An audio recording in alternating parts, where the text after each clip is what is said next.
अरे भैया, ये कैसी कैसी रजाई दिखा रहे हो? थोड़ी अच्छी और मुलायम रजाई दिखाइए। मैडम जी ये देखिए, ये हमारे यहाँ की सबसे अच्छी रज़ाइयाँ हैं। हाँ, यह वाली काफी अच्छी है। एक काम करो, ये 5 रजाइयां दे दीजिए। मम्मी मम्मी, आप यह इतने सारे रजाइयाँ क्यों ले रही हो? हमारे पास ऑलरेडी रजाइयाँ हैं ना। रोहन बेटा, ठंड का मौसम शुरू हो गया है, इसलिए मैं इतनी सारी रजाइयां ले रही हूँ, ताकि आगे जब हम एक रजाई को ओढ़कर बोर हो जाए तो हम न्यू रजाई ओढ़े। निम्मी की बात सुन निम्मी के घर में काम करने वाली शालू सोचती है। यह अमीर लोगों की जिंदगी भी कितनी अच्छी होती है। इनके पास इतनी सारी रजाई होती है, और एक हम गरीब है जो फटी पुराने इकलौती रजाई में न जाने कितने सर्दियों के मौसम गुजर लेते हैं।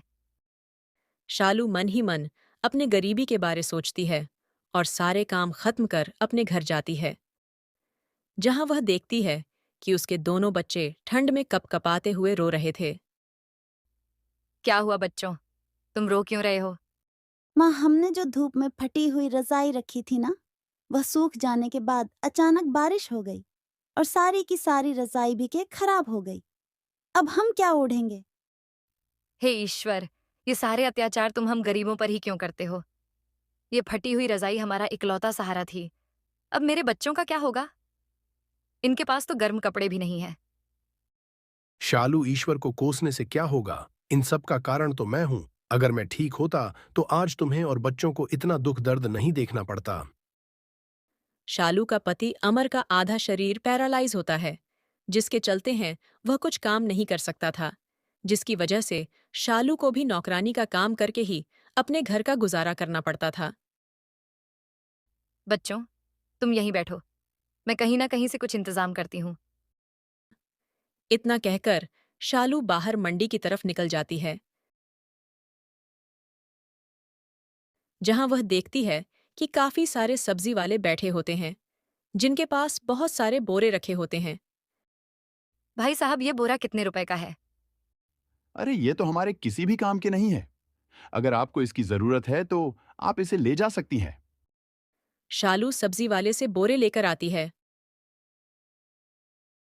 और उन्हें जोड़कर उनकी एक चादर बनाकर अपने बच्चे और पति को ओढ़ा देती है। ये तो बहुत ही चुभ रहा है। हाँ बच्चों, लेकिन अब सर्दी से बचने का यही हमारे पास इकलौता सहारा है। ऐसे ही दिन गुजरते हैं और दिन गुजरने के साथ साथ ठंड का मौसम भी बढ़ता जाता है।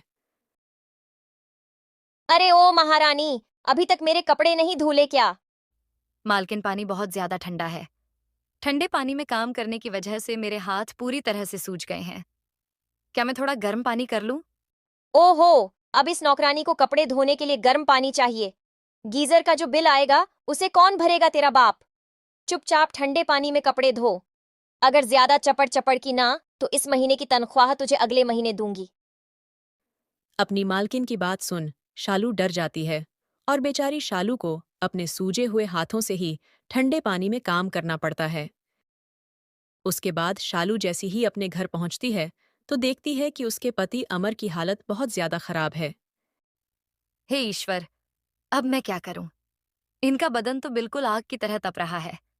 इन्हें ऐसे में छोड़कर कैसे जाऊं? और अगर काम पर नहीं गई तो मालकिन मेरी 2 दिन की तनख्वाह काट लेगी। माँ, तू फिक्र मत करो, तुम्हारी जगह मैं काम पर चली जाऊंगी। लेकिन बेटा, तू अभी बहुत छोटी है, तू काम कैसे करेगी? कोई बात नहीं माँ, मैं सब कर लूंगी। आपको देख देख कर मैं सब सीख गई हूँ। इसके बाद अगले दिन कोमल अपनी माँ की जगह काम पर जाती है। एक तो ये नौकरों के बहाने खत्म नहीं होते हैं। तुझे पता है ना घर के क्या काम होते हैं? अगर कोई भी चीज टूटी फूटी तो मुझसे बुरा कोई भी नहीं होगा। आप फिक्र मत करिए, माँ ने मुझे सब कुछ बता दिया है। आपका कुछ भी नुकसान नहीं होगा। इतना कहकर 6 साल की कोमल घर का सारा काम करने लगती है। तभी कोमल देखती है। प्रिया, ये रजाई कितनी ज्यादा गर्म है ना। अब से मैं यही रजाई ओढ़ूंगा। इस रजाई में यह मूंगफली और लड्डू खाने में कितना ज्यादा मजा आ रहा है। हाँ भाई, और आपको पता है इस बार मम्मी मुझे क्रिसमस पर नए कपड़े भी दिलाएंगी। अपनी उम्र के रोहन और प्रिया को देखकर कोमल का भी मन मूंगफली और लड्डू खाने का करता है और वह रोहन प्रिया के पास जाती है।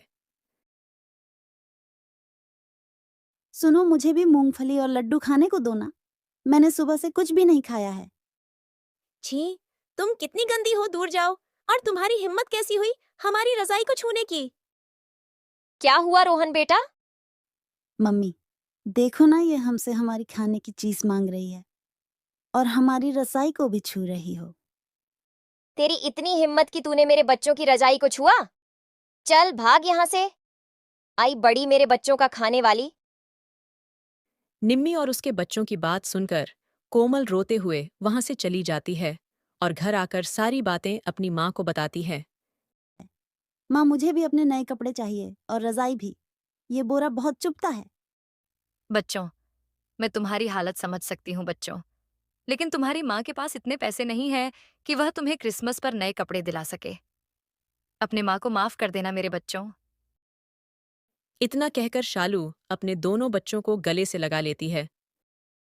बढ़ती ठंड की वजह से निम्मी और उसके बच्चों की तबीयत बहुत ज्यादा खराब हो जाती है, जिसके चलते वह सभी लोग बिस्तर पर पड़ जाते हैं।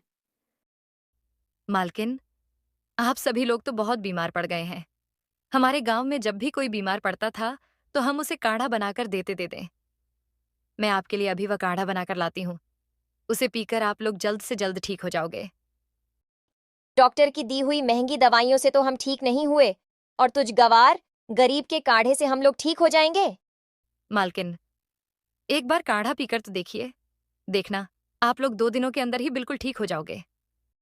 शालू देसी तरीके से काढ़ा बनाती है और अपनी मालकिन और उसके बच्चों को काढ़ा पिलाती है, और जब तक वह सब ठीक नहीं हो जाते उनकी दिन रात सेवा करती है।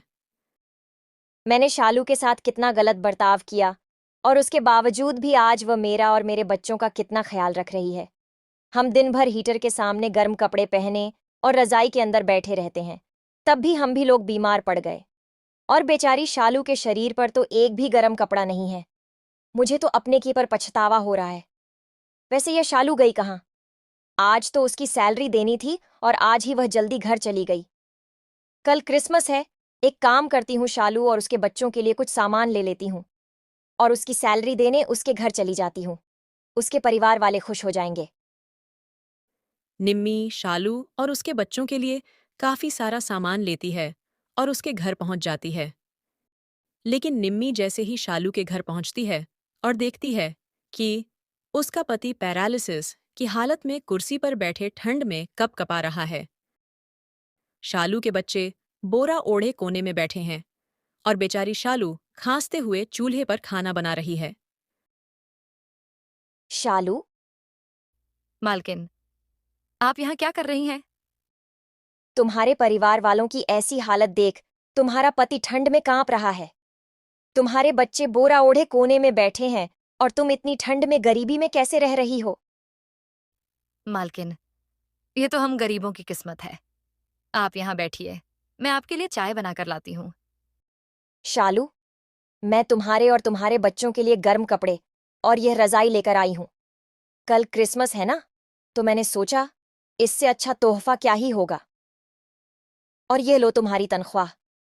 शालू, मैंने तुम्हारे साथ आए दिन जैसा भी बर्ताव किया उसके लिए मुझे माफ कर देना। मुझे अपनी गलती का एहसास हो गया है। आप मुझसे माफी मत मांगिए। आप कहाँ और मैं कहाँ। आपने अपने दिल में गरीबों के लिए इतनी दरियादिली रखी, यही हम गरीबों के लिए काफी है। आपके एहसान को मैं कभी नहीं भूल पाऊंगी। शालू की बात सुनकर निम्मी शालू को गले लगा लेती है। इसके बाद निम्मी शालू की सैलरी और बढ़ा देती है। इससे शालू की फाइनेंशियल कंडीशन ठीक हो जाती है। वहीं अब शालू और उसका परिवार सर्दी के मौसम में गर्म कपड़े पहनता है और अच्छी रजाई ओढ़ता है। कैसी लगी आपको हमारी ये कहानी? अगर आपको कहानी पसंद आए तो प्लीज़ लाइक, शेयर और सब्सक्राइब ज़रूर करें। Thank you.